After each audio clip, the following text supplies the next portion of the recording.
اللهم ارحمنا بالقرآن واجعله لنا إماما. Nah, ini siapa lagi kira-kira pejabat yang akan, Masya Allah, di saat kita lagi merayakan Maulud Nabi SAW, kemudian Nabi kita, kalau kita dihina-hina nggak apa-apa. Kita ini orang sudah biasa dihina karena memang sesuai dengan perbuatan kita juga kadang-kala. Tapi kalau Rasulullah yang dihina, lebih baik mati kita daripada kita nggak bela. Kita hidup nanti di pelataran kiamat, tinggal menunggu syafaat dari Nabi kita Muhammad SAW. Ini orang-orang ini akan malu kok. Orang-orang tidak berpengetahuan, sok pintar, berdiri di hadapan mahasiswa, tidak punya argumen politik, tidak punya solusi dalam membangun bangsa. Yang ada hanya melempar-lempar isu tentang perpecahan. Ini sebenarnya yang radikal. Ini sebenarnya yang pengadu domba. Bahaya. Allahu Akbar.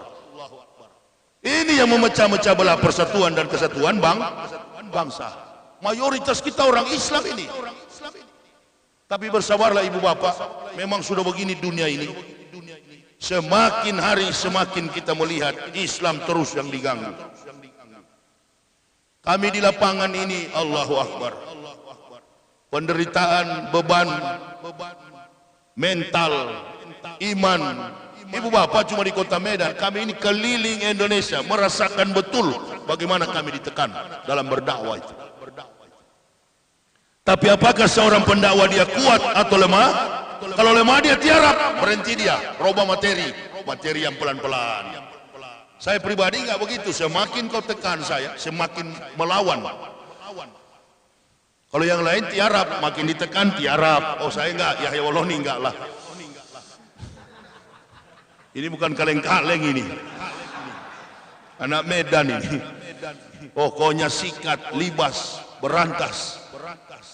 Itu sebabnya kita kadang-kala malu melihat ini. Saya bilang istri saya, kita ngobrol, ini orang-orang ini Islam atau bukan? Orang kalau sudah Islam itu kan sadar betul iman yang diberikan oleh Allah dipertahankan, dibela, dijaga.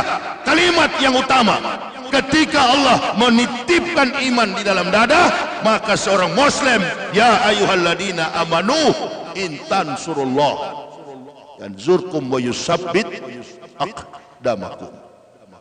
Wahai orang-orang beriman, barang siapa menolong agama Allah, maka Allah menolongmu dan meneguhkan kedudukan. Tunggu sajalah, jangan harap negara ini menjadi baik kalau Islam diganggu terus. Radikalisme dibawa terus, terorisme dibawa terus. Tidak ada hubungan Islam dengan teroris, nggak ada hubungan. Itu kelompok-kelompok kecil, individu dan kelompok-kelompok 1-2 orang. Silakan, urusan politik itu tidak ada dalam Islam, dalam kamus Islam yang begitu. Karena Islam melarang, jangankan membunuh orang, ya, jangankan membunuh orang, jangankan membunuh orang Muslim, orang kafir pun tak boleh dibunuh. Hewan pun tak boleh dibunuh. Cara menyembelinya punya aturan. Allahu Akbar. Apalagi membunuh orang, nggak ada dalam kamus Islam itu. Saya ini orang dari kafir yang masuk Islam, tukang menjelek-jelekan Islam di masa lampau. Begitu saya masuk ke dalam Islam, Allahu Akbar, nggak betul semua.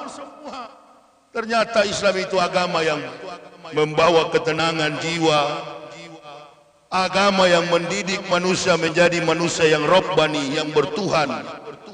Mendidik manusia itu supaya menjalankan prioritas utama ketika terjadi agreement dalam kandungan, bahwa dia wajib menyembah kepada Allah. Itu yang terjadi dalam Islam. Nggak ada dalam Islam kiai, ustadz, mubalik, buya menyuruh orang Islam untuk melakukan tindak kekerasan. Itu nggak ada, nggak ada. Makanya saya beruntung sekali. Qad aflahal mu'minun allazina hum fi salatihim khashi'un walladzina hum 'anil laghwi muridun, walladzina hum fil zakatihi fa'ilun walladzina hum li furujihim hafizun. Menjaga kehormatannya, syahwatnya, dari luar sampai ke dalam. Di mana kemuliaan ketinggian Islam itu? Nabi SAW, al-Islamu ya'lu wala yu'la alaihi. Kemuliaan Islam itu karena semua Nabi yang diutus oleh Allah semuanya gagal membawa misi dari Allah Subhanahu wa Ta'ala. Dalam buku yang terakhir ditulis oleh seorang penulis Amerika, Michael Hort, beliau mengatakan, dari 100 manusia terbaik di dunia, 100 the great men in the world, is Prophet Muhammad Goodman's number one. 100 catatan manusia terbaik di dunia, Nabi kita Muhammad Sallallahu Alaihi Wasallam duduk pada ranking yang pertama. Ada nggak nama Soeharto, Soekarno, Jokowi? Gampang kok dibantah. Ini mahasiswa ini semakin hari makin ketakutan saya lihat. Dulu kan kalau ibu-ibu demo, waktu sebelum Pilpres kita demo berjuta-juta di Monas. Waktu kita demo itu, apalagi kalau ibu-ibu mama sudah turun, berarti apa yang terganggu? Masyarakat jelata sudah merontak demo, apa yang terganggu? Perutnya yang terganggu. Tapi kalau mahasiswa sudah turun demo, intelektualitasnya yang terganggu. Karena memang yang dipimpin oleh orang-orang yang tidak punya kemampuan intelektualitas. Coba lihat, yang pintar-pintar itu habis semua disikut. Berhenti kita dengan demo, terjadilah di tangga istana itu 34 apa 38 orang duduk. Ada yang pakai putih hitam, ada yang pakai batik. Sampai terakhir mengenai agama. Wah, perkenalkanlah Menak. Salamnya pun menakutkan. Itu kalau ada orang mati langsung bangkit itu. Assalamualaikum. Mantap. Begitu diuji di khutbah,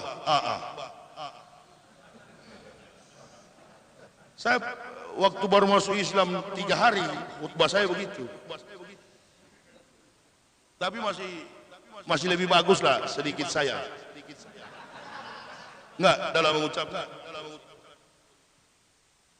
Mahruj, tartil. Seperti tadi yang baca Al-Quran, Pak Ustadz itu mempunyai balago Arabik yang sesuai. Solawat kepada Nabi itu utama dalam karakter rojulun mu'minun di mimbar Jumat. Solawat. Inna allaha wa malaikatahu yusalluna ala nabi ya ayyuhallazina amanu sallu alaihi wa sallimu taslima. Itu dalam khutbah yang kedua diucapkan, kemudian doa. Saya dengar lagi doa sudah dilarang pakai bahasa Arab. Karena memang dia nggak bisa bahasa Arab. Innalillahi. Ini baut. Ingat saya waktu skrup salah dipasang itu. Nanti seperti apa? Ya kita ceramah gini-gini aja lah, sesuaikan dengan sound system. Ini apa? Doa yang di Garuda itu. Allah Bapa. Kami berdoa ya Allah Bapa, pada hari kesakitan Pancasila ini, hari kesaktian. Ya saya jadi sakit juga bicara kalau begini. Berat sekali suara sistem ini, apa mic ini? Suaranya, para mic-nya berat, kacau. Itulah doa yang, padahal kita mayoritas Muslim. Biasa kalau ada acara di BUMN, BUMD, Pemda, pemerintah, Pemprov, kementerian, yang diundang Ustadz, Kiai, ulama Islam yang diundang. Tapi sekarang, nah itu pakai bahasa Indonesia, yang berdoa kafir, doanya hanya sampai di pohon. Sedangkan orang Islam saja berdoa belum tentu didengar, apalagi kafirun. Allah Bapa, Allah Mak. Memangnya Bapak lu? Hah? Bu. Dengar nggak? Jadi kalau dia dengar bagus itu. Ibu, mana yang ibu suka? Gaji suami kita kecil tapi kita hidup damai, rukun, nggak berkelahi, atau gaji suami besar, ribut setiap saat? Kecil tapi rukun, nggak berkelahi, itulah yang diinginkan oleh para masyarakat luas. Tapi karena menutupi ketidaktahuan dalam kepemimpinan, menutupi ketidakmampuan dalam solusi mengurus negara, maka yang diangkat adalah isu mayoritas. Membawa-bawa enak sekali memang itu. Kalau tidak pakai itu nggak akan berhasil. Tuh menutupi BPJS dinaikkan 100%. Nenek-nenek keluar dari rumah sakit, gendong bayi cucunya, tidak bernyawa. Kenapa? BPJS-nya ditolak, cucunya pulang tinggal nama, ambulans nggak bisa antar si bayi yang sudah mayat. Menutupi itu. Islam di bawah. Datanglah penjilat-penjilat 1-2 orang ini. Padahal sudah nenek-nenek loh, Bu. Bukannya sadar minal laila fatahajat bihi, pada separuh malam solat tahajud perbanyak, sunnah wajib dijalankan, sunnah Nabi ditambah-tambahkan dalam menutupi kelemahan dalam wajib itu. Yang dipikirkan itu terus Islam dibawa-bawa, Islam dicubit-cubit. Makin kau cubit Islam, jangan pernah mimpi negara ini akan jadi baik. Apalagi sekarang ini kan, ulama-ulama ditekan satu persatu, bahkan ada yang dipenjara, ada yang ditangkap. Kenapa? Karena tidak boleh ngomong. Padahal dunia ini menjadi tertib oleh karena ilmu para ulama. Qiwamud dunya bi arba'ati asa. Belum ada pemerintah di dunia ini yang diangkat oleh Allah untuk mengurus manusia adalah Nabi. Karena Nabi itu imannya dan ilmunya kompleks, komplit, sempurna. Yang bahaya itu kalau Nabi sudah jadi umaro, ulama sudah jadi umaro, umaro berubah jadi ulama. Indonesia ini begitu. Ulama jadi umaro, umaro jadi ulama. Ini bahaya. Akhirnya kocar kacir. Khutbah pun melintang-melintang sana sini. Yang dibawa adalah perasaan, dendam, asumsi, menekan satu sisi, mengangkat yang lain. Antum tidak sadar, antum agama Islam menghina-hina Allahu Akbar. Berarti ada yang bermain di belakang. Saya ini orang dari kafir, punya konsep di kafir dulu, hancurkan Islam pakai orang Islam. Makanya ibu, bapak, saudara-saudaraku, kita tidak dilarang bergaul dengan suku apa saja, masyarakat, budaya, adat apa saja, agama apa saja, tidak dilarang. Tetapi kita punya filter dalam pergaulan. Tetap mempertahankan warok dan toharoh dalam jiwa saya. Ada orang masuk Islam, anak muda bertanya sama saya, Ustadz, saya masuk Islam, tapi saya masih tinggal dengan orang tua saya. Kau mahasiswa? Iya. Angkat kakimu dari rumah orang tuamu, pindah sekarang. Sekarang jadi marbot di masjid, jadi muazin. Setiap kali sholat dia azan. Orang tuanya kaya, orang tuanya kaya. Tinggalkan ibu bapakmu, lebih baik pisah di dunia daripada kumpul di neraka. Kalau sudah masuk Islam, ada aturan tentang dietary, aturan tentang makanan, aturan tentang minuman, aturan tentang 3 hal: najis, mukopapa, mugolado, mutawasito. Perihal toharoh, hukum-hukum najis. Keluar dari situ, baru kamu disabdakan memang betul-betul Islam. Ada juga yang mengatakan, Ustaz, bagaimana kalau suaminya Islam, istrinya Kristen, istrinya Kristen, suaminya Islam, suaminya Kristen, istrinya Islam. Boleh nggak kira-kira? Dua-dua ke neraka kafir, dua-dua itu. Nggak peduli saya kalau ada saudara kita yang begitu. Nggak peduli saya. Ini ceramah kok. Sunat dua-dua, satu disunat, istri sunat, suami disunat. Kami satu keluarga, begitu masuk Islam, saya, istri, anak-anak semua disunat. Bersih. Jadi nanti aman ketika malaikat suruh buka celana di pelataran kiamat. Oh ya, sudah dilihat. Bagus. Itu saja. Tidak boleh ada saling di Pulau Jawa di mana itu, di Salatiga. Begitu tiba Natal, semua kumpul di situ. Yang pakai jilbab makan di situ. Piring, gelas, semua peralatan memasak orang-orang kafir ternoda dengan makanan-makanan haram. Kau kumpul di situ. Bukan kami tidak tahu itu. Kami belajar Islam ini baru kami masuk Islam. Jangan diajar yang begitu kepada kami. Dalam Islam pun jangankan soal makanan. Orang Islam laki-laki yang sudah berumur 40 tahun ke atas, kalau mau sholat wajib fardu, diharapkan jangan dulu pipis. Tahan dulu, nanti setelah usai sholat barulah buang air kecil. Kenapa? Sedikit saja menetes air seni itu masih ada dalam celana kita, maka rasakanlah nanti siksa kubur. Sedetil itu Islam mengajarkan kesucian. Jadi nggak sembarang ada orang di Bandung, kok Pak Yaya masuk Islam? Terus terang Pak, saya mau kasih tahu, saya ini sudah lama dari kecil memang Islam. Islam itu banyak aturan. Allahu Akbar. Saya terus bisa bayangkan nih orang, berarti ini Abu Nawas ini. Dia rasa berat dengan perintah Islam. Kenapa? Karena tidak berpengetahuan, tidak mengerti ilmu dalam Islam. Tidak tahu.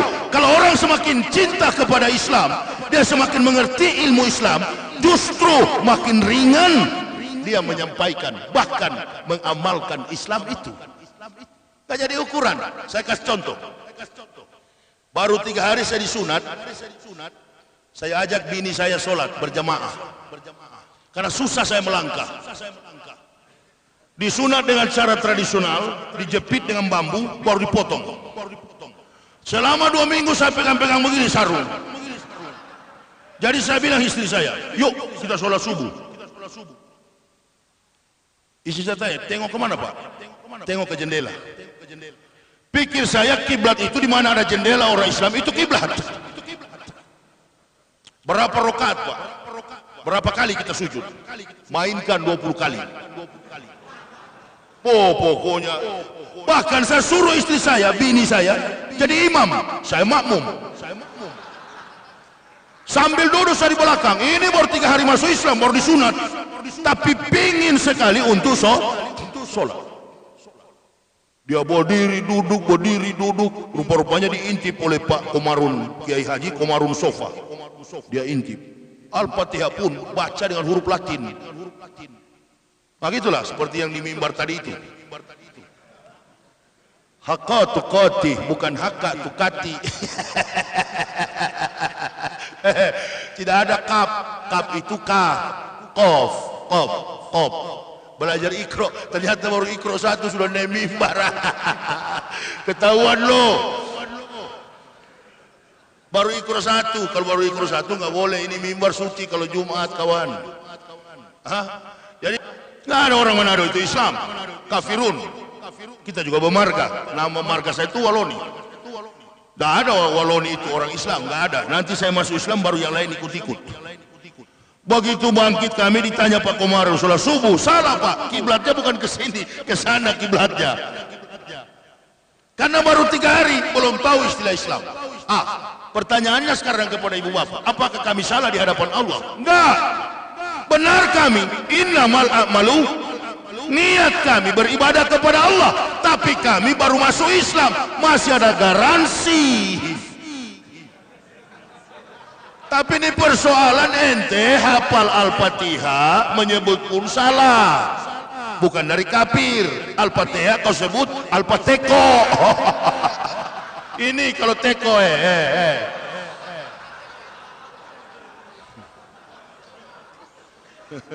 Makanya beginilah kita kayak mobil tadi bunyi terus kalau jalan duk dak duk.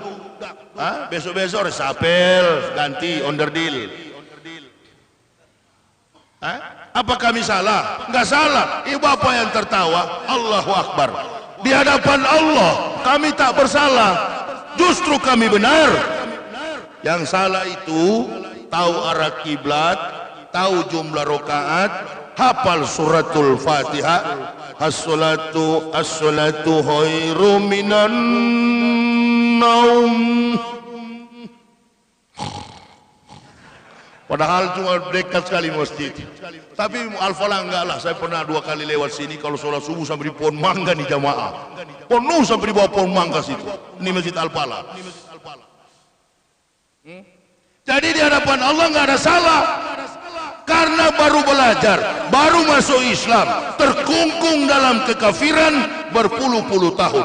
Begitu Allah berikan hidayah, diberikan pula petunjuk oleh ulama. Innal ulama warasatul anbiya. Karena tidak mungkin kita bertanya lagi kepada para nabi, maka ulama yang kita tanyakan. Diberikanlah saya buku berwarna kuning dengan judul Tuntunan Solat Fardu, tuntunan witir dan doa lengkap. Diberikan buku warna kuning itu, gambar orang sujud. Belum memasuki zuhur, baru jam 10 lewat, suratul Fatihah sudah di kepala saya. Sampai yang nuntun saya membaca Al-Quran bilang, kok cepat sekali begini Pak? Beliau tidak tahu bahwa ini level hijaiyah sama dengan level Ibrani. Penulisannya pun dari kanan ke kiri. Itulah yang saya ajar dulu kepada mahasiswa, para pendeta. Sekarang sudah di neraka sebagian karena sudah mampus. Loh, silakan kau berkoar-koar di luar sana, fitnah saya. Tapi saya punya bukti kawan. Inilah. Ini bukan sembarang ngomong kita. Ini bukan orang seperti dari Islam yang murtad, ada buktinya. Nih. Jadi saya masuk Islam ini bukan orang yang duduk manis di bangku gereja, bukan. Saya di mimbar paling atas. Dengarlah firman Tuhan. Firman Tuhan apa? Firman saya dan teman-teman itu. Udahlah mengaku sajalah. Ini sebagian sudah mati sekarang di neraka, sebagian juga masih hidup mau ke neraka. Gak ada cerita itu. Kita orang Islam ini biar munafik insya Allah tetap juga masuk walaupun benjol-benjol. Ya iyalah. Yang tidak sholat pun insya Allah masuk surga, tapi benjol-benjol. Gitu. Kalau kafir mana ada tempat di sana? Nggak ada tempat. Makanya saya nggak peduli kalau kafir menghina, karena memang dia nggak tahu. Saya dulu menghina, ketemu orang Islam pakai sorban begini, Yasir Arafat di Tel Aviv. Saya katakan teman saya tuh di kepala Yasir Arafat taplak meja. Sorban begini, saya bilang taplak meja. Gamis kain pintu. Sekarang saya pakai bukan taplak meja, gamis kain pintu. Nah yang aneh ini kita orang Islam jilbab sampai apa itu?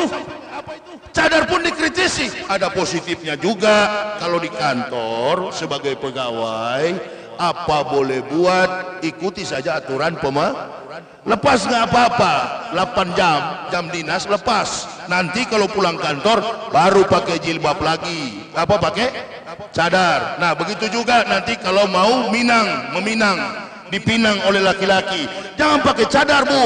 Kenapa? Sudah terjadi di Pulau Jawa. Begitu malam pengantin kocar-kacir laki-laki. Begitu dibuka, jangan sayang, jangan Masya Allah, ada Bu di televisi itu. Begitu dibuka, bukalah sayang. Ini kan malam pengantin lah. Bukalah. Begitu dibuka, Masya Allah, batang dengan batang. Muncul di TV itu viral. Allahu Akbar. Karena pakai cadar. Ini, Begitu juga kalau mau dipinang laki-laki, dibawa ke mertua. Oh iya, mana yang namanya si Ayu? Saya. Begini kan? Allahu Akbar. Nah, ini masih tertutup ini. Mana ini penutup, Pak? Gak ada contoh lagi ini. Hah? Begini kan? Oh, kamu yang Ayu ya? Iya. Ini masih tertutup, Bu. Masih tertutup. Ayo tolong dong dibuka cadarnya. Malu. Begitu buka ternyata bengkak. Allahu Akbar. Ya biar bagaimana kan, tawar hati. Masya Allah. Nabi bilang kriterianya cantik, berilmu, kemudian kaya. Itu kalau boleh begitu. Ya, nah, maka ada sisi baiknya, ada sisi negatifnya. Itu tadi yang terjadi di Situbondo. Begitu malam pengantin, bingung, kocar-kacir, berkelahi. Sampai di meja makan pagi, jangan lagi datang bulan. Nah, karena umat Islam ini terkenal sabar, dia menunggu. Awas ya, berapa hari? 2 minggu ditunggu. Waduh, hampir rontok. Begitu tiba malam memang sudah tidak ada, sudah nggak kan? Alhamdulillah, tapi jangan ya sekarang. Dia intip rupa-rupanya, Allahu Akbar, batang ternyata.